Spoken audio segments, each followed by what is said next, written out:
We talked in our last talk based upon the path Mahamudra, and specifically in the path Mahamudra, we talked about the shamatha practice that also leads to the experience, realization of the vipassana.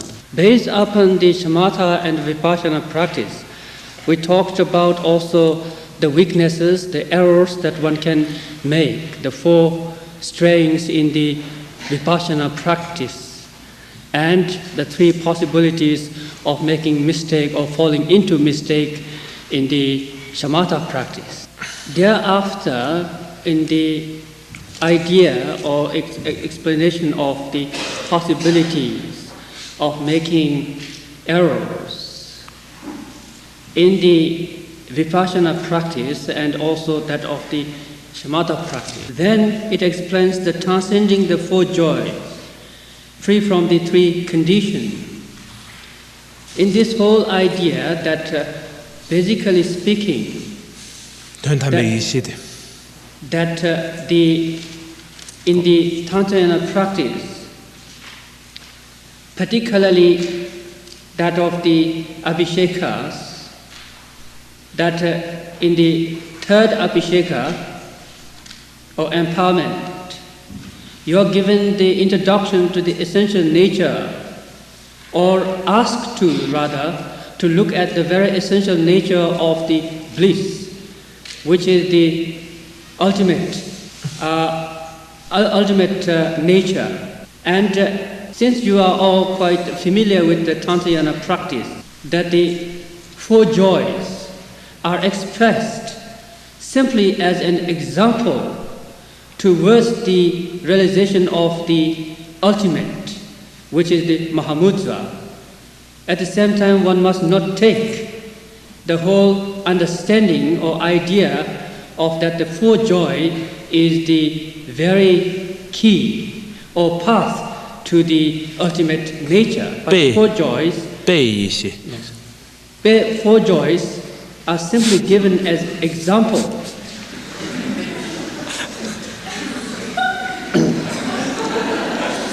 Soon I'll try speak in Tibetan maybe. So four joys are simply an example, and therefore that the four joys are, the first is just simply being the joy, second is the perfect joy, the third is joy of cessation, and the fourth is the co-emergent joy. Again, that these joys are simply to express an example to the ultimate. It is not the ultimate. So, in order to bring out the characteristic of the ultimate wisdom, the four joys are given as an example wisdom, and in this sense, that because that the ultimate wisdom goes beyond even such four joy, that's why whole idea of transcending the four joys comes in the Doha or in the song. It is also beyond the three conditions. The three conditions are again bliss, luminosity or clarity, and non-thought. We talked about this bliss, clarity, and non-thought during the subject of the hinne or the shamatha practice. So in this sense, that again, that based upon the very path, applying the remedy or meditation upon oneself, such possibility to come such an experience of joy or four joys, and that of the three conditions is there, but they are not the ultimate. Ultimate nature meaning going beyond the four joy, and that of the three conditions. For example, at present, when we apply meditation or meditate, we experience different stages of the sensation during the meditation. Sometimes you experience bliss. When you experience bliss, you are immediately aware this is bliss. Alternately, sometimes you experience the clarity or luminosity. You immediately recognize or aware this is clarity. So in a sense, at present ordinary mind, is a state of judgment, thinking this is bliss, this is not, this is clarity, this is not clarity. The ultimate symbolizing going beyond any sort of that judgment at all, that sensation of this is or this is not. A literal translation is like the immediate, and in Tibetan it's known as to galwa, which also could be translated as exhausting, jumping. That when you have realized the first bhumi or the first stages of the enlightenment, at that very moment of realization, you also climb to the third without needing to go to the second. That is the very immediate fast or jumping, as I explained earlier. You have such cases in your classes that you jump from first grade to the third or fourth without going to the second. The most or very best is the third, the co-emergent birth. The co-emergent birth is the moment your teacher introduces you to the nature of mind. You experience that very moment immediately. The moment he introduces, you come to realize. You experience liberation. And that is co-emergent. The moment teacher's introduction, very simultaneously you experience the realization. So again, although those are the stages of the realization, what stage one is again based upon the individual's capacity, your own potential. So that whole idea of the three immanence of the progression to the realization, three stages of the birth, is as explained to you earlier, is based upon the individual's potential. It has nothing to do about the quality of the ultimate nature within oneself. If you think that because your capacity to experience enlightenment is slow, not immediate, not co-emergent, because the very essential nature of the mind or the Buddhahood, enlightenment, is not enough, not complete, not pure.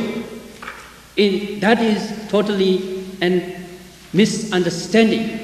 The essential nature is equal, complete in every living being.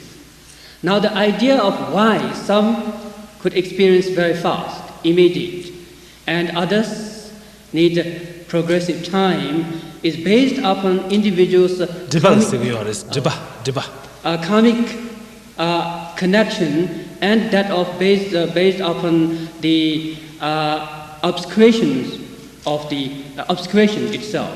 So if one has karmic connection and that of the weak removal of the obscuration, accumulation of merit or positive action, then that leads one to experience realization or recognize the nature of mind very fast or immediately.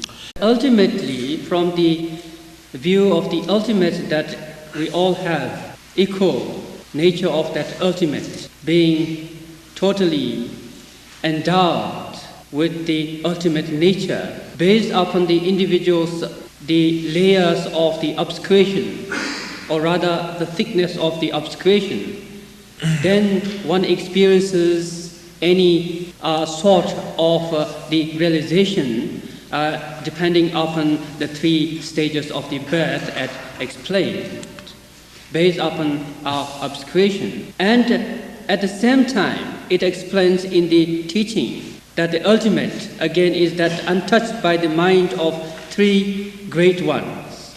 Now, three great ones are listening, contemplating, and meditation. Now, listening, contemplating, and meditation is simply a path, again.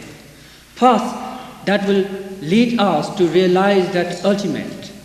So once you have really come to the fruition of the ultimate, that ultimate is untouched by even the listening and contemplation and meditation itself. It is gone beyond. So that the untouched by the three great ones is being the complete meaning of what it is explains that the prajna paramita is inexpressible, unimaginable, beyond words.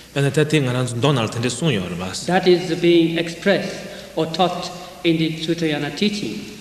Whole that idea of inexpressible, unimaginable, beyond word is being explained that this, the ultimate nature, is beyond or untouched by the listening, contemplation, and meditation. Again, in this sense that you must not misunderstand. We're not saying that listening, contemplation, and meditation is useless, unnecessary. We're saying that it is necessary, but this is very much a path. That is not the ultimate. Ultimate is untouched by all those conditions. And so being beyond every condition, that beyondness is really wordless. And whole idea of untouched by all these things that we talked earlier, and that of the progressive stage of the birth, and that of the three gates are really an example or the expression of being beyond everything. That is the description of the ultimate. So again, that we are dealing here of the ultimate, that the ultimate being the ultimate wisdom is beyond any words. Since it's beyond every word, that one could not really describe that ultimate wisdom in our human terms. It's beyond our any imagination, and thereafter it becomes inexpressible. Therefore, it explains that that ultimate nature is not also the experience that you get through the practice. It is beyond the experience itself. And what is this ultimate wisdom is the self-existing nature, unfabricated nature, the self-existing, in short. And as that ultimate nature, having given an example, now the naked, ordinary mind is really, as we have explained before, resting at the very present, fresh thought. Resting in the state of very much present, fresh, and new thoughts or newborn thought. That is the meaning of the resting or the naked ordinary mind. So that ordinary mind is again such that one needs to develop the capacity to rest oneself in the natural state, untouched, and that unconditioned by assumption or logic, or that of the any sense of the philosophic or reasoning. And so when you are resting in such state of beyond reasoning, logic, beyond assumption, then one is able to clearly see what is known as the Dhammakaya. It is known as the Vipassana as well. It is, Laktung means seeing unseen things. So what you have seen, that is you have not unseen, is Vipassana.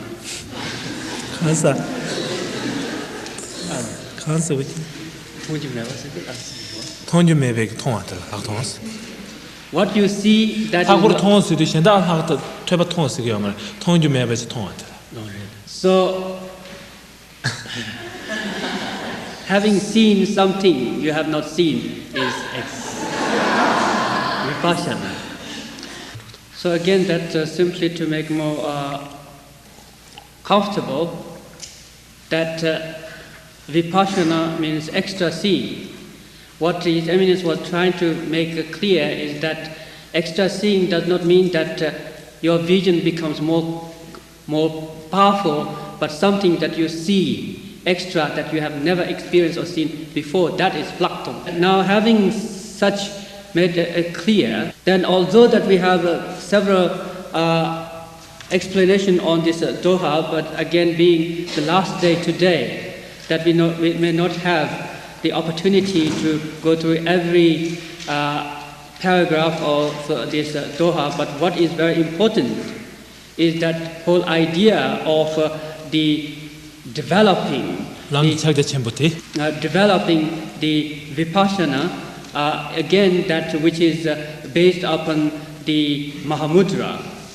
And so in this manner, as one applies upon oneself the shamatha meditation, learning to rest in the natural state, learning to sort of experience the mind that is free from any distraction. ane matse bege tene yila cheba mebase du semji sambala ta bena semge tene bena söbege gomba mayimba teda tawa sunguyo ba. And particularly that in this sense you are trying to rest your mind that is beyond any fabrication and beyond any conditioned thought. And as you train yourself in this manner, gradually then one comes to develop such a capacity to rest in that state and not needing to depend or follow upon the very past or future thoughts, and ability to rest in the nowness. And with that sort of development or possibility, then one develops a clear or insight or clarity, and even furthermore progression in this practice, which leaves one to develop some more clarity. And as that clarity, which the experience goes beyond words or our ordinary imagination, that becomes very much the Vipassana experience. So therefore, in this manner, progressively, as one applies the meditation diligently upon oneself, then one experiences the 4 stages of the Mahamudra, or the 4 yogas as it's being translated of the Mahamudra. It seems that you have had the teaching upon the 4th stage or the 4 yogas of Mahamudra on the very first day by Venerable Khenpo-Kata Rinpoche. But however, again, as a gesture of auspiciousness, I'd like to explain.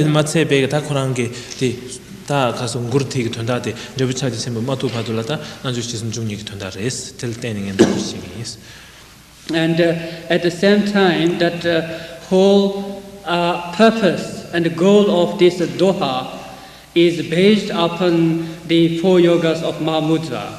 Again, 4 yogas are being classified in 3 each. Therefore, the 12 stages of the Mahamudra realization or experience. And since this very Doha is based upon such as an auspicious gesture, I'll go over it very briefly.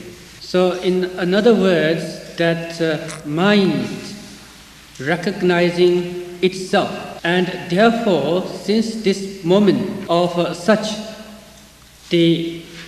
one has a glimpse of the Tamalchi Shepa, the ordinary mind or ordinary wisdom, a glimpse of such. And because that the mind has developed or experienced or recognized itself, again, the question of whether such ability to recognize oneself for a long period of time or not, or permanently or not, depending really upon individuals, the development of the strength of the shamatha.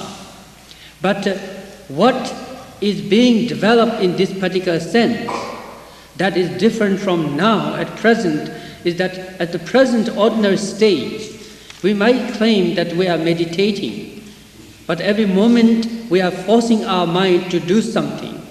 So therefore, mind is conditioned with our force. Not only that our mind is conditioned with the force, but also that mind is conditioned with the fabrication. We project this is or this is not. So since with this all fabrication, and that of the all ideas that is being created in the mind, including the destruction, mind cannot see itself or recognize itself by the mass strength of the fabrication. Now, in the sense of the shamatha, mind is actually calm enough to recognize itself, and thereafter it has the chance, or calm enough again, to have the glimpse of the tamal dishepa, ordinary mind. And the second is the simplicity, again, that during this time, the one-pointed nature that you have developed, and that capacity to experience the very natural state of the mind, the duration increases as one again have applied the meditation upon oneself. Not only that leads to the increase of the one-pointedness in oneself, but also that the whole idea of the simplicity is that one becomes quite certain that the mind and appearance are no different.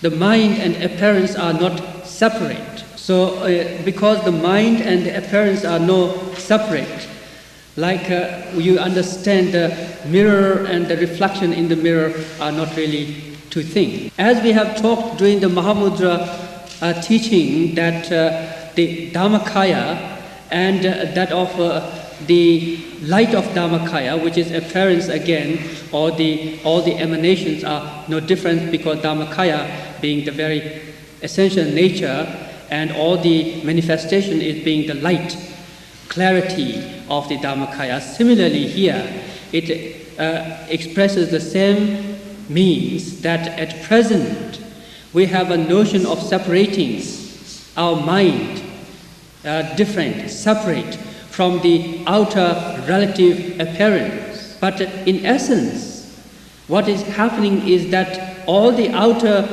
appearance is the object which we have separated, that the clinging, grasping is the very much mind, and therefore mind and the appearance, mind and outer world are being separated or differentiated.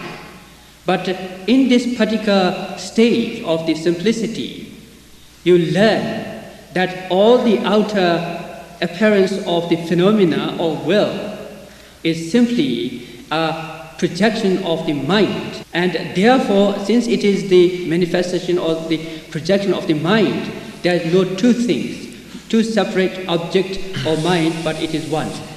In many sense, that is the understanding of the appearance and mind becoming one, or rather that the mind and appearance has no difference. So in short, that the simplicity referring to that not separating the mind and appearance, mind and object, mind and perception, but rather understanding that every appearance of the outer phenomena is simply the creation of the projection of the mind.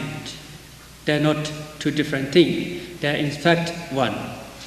In this development of the simplicity, this leads one to then understand or develop in oneself, one taste. Because as one develops the simplicity nature of such mind and phenomena, mind and appearance are not two, not different, then in that manner one also experiences the one taste nature of the samsara and nirvana. At present stage, we also we separate the samsara and nirvana. So intellectually or logically explaining, that one is always explained, and the samsara and nirvana.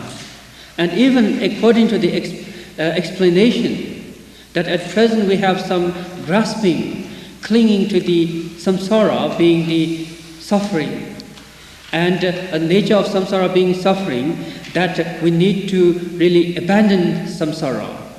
And we have the grasping and clinging that nirvana being the superior in the happiness, therefore we must experience or realize nirvana. That notion of clinging is there in our mind at present. So in one taste state, what happens at that clinging to the differentiation of the samsara is being lower, nirvana being higher is not there, but rather one experiences one taste, nature of both samsara. And that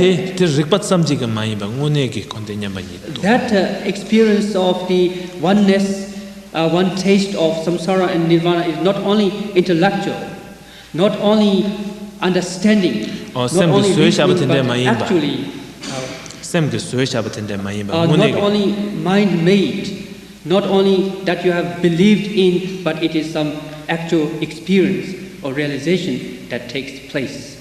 That is called as one taste. So the next is the non-meditation. In the realization or experience of the one taste of the samsara and nirvana, then one develops at the stage of non-meditation, the again oneness, non-differentiation of the luminosity of meditation and luminosity of the basic or the ultimate luminosity. One has no separation. One experiences the inseparability of that two luminosity. In short, that in the non-meditation, that what happens is that the equivalent is in the one taste of the lesser, average and great, and non-meditation of lesser and great. In non-meditation, lesser and average. Gosh, this is like a tongue twister. No, that is non-meditation here in the lesser and that average does not mean there's non-meditation. So I was confused in this sense. So now you know, write down, don't make mistake. One taste of the lesser, average and great, including the non-meditation of the lesser and average, is equivalent to the part of meditation, which is equivalent to the bodhisattva bhumi of the 2nd to the 10th. Then the non-meditation of the great is equivalent to the path of no learning, and the bhumi or bodhisattva bhumi equivalent to the enlightened or the enlightened bhumi, known as really Buddha bhumi. I thought he left something.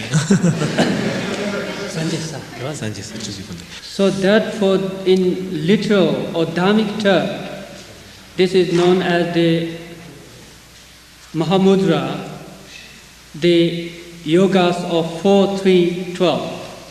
I'm just giving you the literal translation, which is that when the 4 yogas being classified 3, then becoming totaling 12, and in brief, that the result, the fruition is the Mahamudra. In essence, the fruition Mahamudra is that actual realization of the nature itself. Indifference.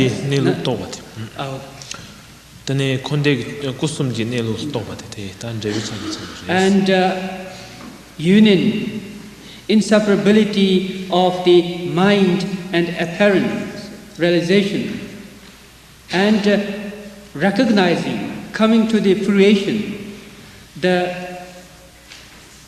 Mahamudra meaning that coming to realize the essential nature of 3 kayas, Dhammakaya, Nirmanakaya, and Sambhogakaya.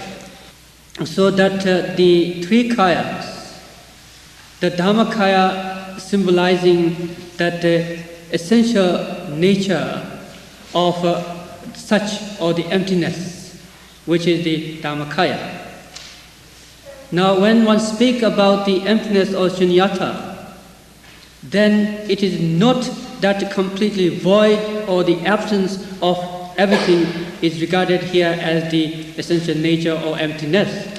This emptiness or shunyata, having the unobstructed nature or potential, which itself has a very much luminous quality or clarity nature, is the Sambhogakaya, this potential. That potential is also unobstructed, and that very unobstructed nature or potential is the Sambhogakaya. Since there is that very potential which is unobstructed, then it has the capacity or potential to manifest unceasingly in many forms. Therefore, that potential to manifest ceaselessly in many folds is very much the Nirmanakaya. This sonza indu, then teta kusum sunju trubate, then rebi chagi chamberless, kusum, then a kusum sunjup to topati. Rebi chagi chamber, rebi chagi. So that effortless fruition of the three kaya, Dhammakaya, Sambhogakaya, and Nirmanakaya, Yadal meva sunju to topati, Yamatawa, which are again not being separated of Dhammakaya, Sambhogakaya, Nirmanakaya, but having recognized or realized the inseparability, the union of the three kaya is the fruition Mahamudra. Yeah, that one is